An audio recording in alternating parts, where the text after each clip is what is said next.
Hello guys, আমি Deep and welcome back to my channel Deep exclusive. So এখন আমি এই ভিডিওর মধ্যে বেসিক্যালি কথা বলবো দুটো বিষয়কে নিয়ে। দেবদার খাদানকে নিয়ে তো কথা বলবো, এই খাদান সংক্রান্ত একটা দুর্দান্ত রেকর্ডকে নিয়ে তো কথা বলবো, কিন্তু তার আগে আমি কথা বলবো মির্জাপুর সিজন 3 এর বোনাস এপিসোডকে নিয়ে, এবং এটা কিন্তু আগের দিন ড্রপ করা হয়েছে। তো কেমন হলো এই এপিসোডটা? তো এই এপিসোডটা যখন প্রোমো আসে তখন কিন্তু বলা হয়েছিল যে এখানে মুন্না ভাইয়া ফিরছে। তো আলটিমেটলি কি মির্জাপুরে মুন্না ভাইয়া ফিরছে? তো 25 মিনিটের কিন্তু এই যে ফুল এপিসোডটা, তো সেই এপিসোডটায় কি দেখানো হচ্ছে যে পুরো যে কটা এপিসোড মির্জাপুর সিজন 3-তে আছে সেই প্রত্যেকটা ডিলিটেড সিনস।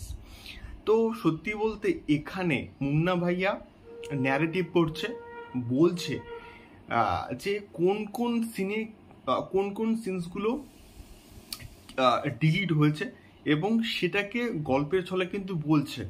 বাট আলটিমেটলি কি মুন্না ভাইয়া ফিরছে, বা ওই যে ডিলিটেড সিনগুলো দেখানো হচ্ছে সেগুলো কতটা ইম্প্যাক্টফুল সেটা আমি জাস্ট বুঝলাম না। এবং এই ডিলিটেড সিনগুলো দেওয়ার কি দরকার ছিল? এবং অবশ্যই সিজন 3-তে সাধারণ দর্শক মুন্না ভাইয়াকে মিস করেছে, এটা সবাই বলবে।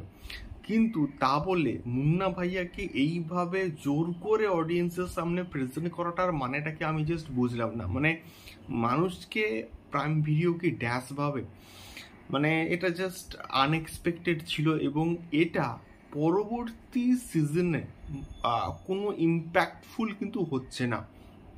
এবং দেখানো হচ্ছে যে এখানে শ্বেতা ত্রিপাঠী অর্থাৎ আমাদের গোলু ওই যে পেটে যে ছুরি মেরেছিল তারপরে কিভাবে ফিরছে সেইটা দেখানো হচ্ছে। এবং তারপরে গুড্ডু ভাইয়ার সঙ্গে তার ফ্যামিলির কিছু কিছু সংলাপ সেগুলো দেখানো হচ্ছে। এবং শরদ এবং আমাদের যে সিএম অর্থাৎ মুন্না ভাইয়ার যে ওয়াইফ, তাদের মধ্যেকার একটা সম্পর্ক ক্ল্যাশ ওইটা দেখানো হচ্ছে। এবং তার সঙ্গে সঙ্গে আরও বেশ কিছু কিছু দৃশ্য দেখানো হচ্ছে যেগুলো আমার মনে হয় যে পরবর্তী সময়ে কোনো ইম্প্যাক্টফুল কিন্তু কাজ করবে না, বা পরবর্তী সময় কিন্তু কাজে লাগবে না। এগুলো আননেসেসারি এই এপিসোডটাকে জোর করে নিয়ে আসা হয়েছে যাতে করে মির্জাপুর সিজন 3-কে নিয়ে হাইপটা বাড়ে। মানে হাইপ তো বা মানে এটা লোক একবারই দেখবে, তারপরে মানুষ ভুলে যাবে এবং মানুষের মধ্যে কোনো ইম্প্যাক্ট থাকবে না, এটুকু আমি গ্যারান্টি দিয়ে কিন্তু বলতে পারি। সো তোমরা দেখতেই পারো চাইলে। এবং আমি এটা চাইবো যে মির্জাপুর যখন সিজন 4 যখন আসবে তখন মুন্না ভাইয়ার ন্যারেশনে পুরো বিষয়টা করা হোক। অবশ্যই মুন্না ভাইয়া তো আর ফিরবে না, জাস্ট ইম্পসিবল ফেরাটা। তো দেখা যাক কি হয়, কি করে তারা, কি প্ল্যান করে। দ্বিতীয়ত আমি আসবো অবশ্যই খাদানকে নিয়ে। সো খাদানের অফিসিয়াল যে টিজারটা সেটা কিন্তু টানা প্রায় 36 থেকে 40 ঘন্টা অবধি কিন্তু ট্রেন্ডিংয়ে আছে।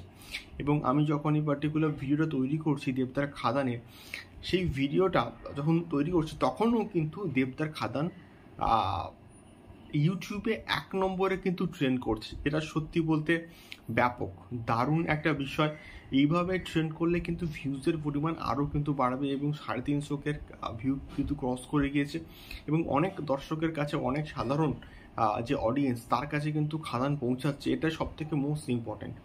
দেখা যাক আলটিমেটলি খাদানের রিসেপশন কীরকম হয় এবং আলটিমেটলি খাদান প্রজেক্টটা কীরকম হয়, এটাই কিন্তু দেখার মতো বিষয়। তোমাদের কি মতামত অবশ্যই কমেন্ট করে শেয়ার করো। দেখা হচ্ছে পরবর্তী ভিডিওতে। টাটা।